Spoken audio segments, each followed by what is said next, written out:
எத்தனை சாமி வந்ததையா, இது எந்தெந்த சாமி தந்ததையா, எத்தனை பாட்ட சொன்னதையா, அத சுத்துற பூமி கண்டதையா, அடிச்சு வீசும் காத்துலையும் அந்த தகப்பனாச சுத்துதையா, பிடிச்சு பூக்கும் விதையிலும் ஒரு வம்சத்து கதையே உள்ளதையா,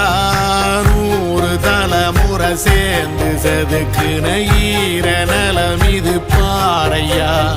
வாழும் வரையிலும் நீயும் விதைக்கிற கடமை இருக்கு கேளையா, கோடி விளக்காயேந்தி கிடந்த வீடும் இருண்டது ஏனையா, மாட விளக்கா நீயும் வரத்தான் வீடும் ஏங்கி நிக்குதையா.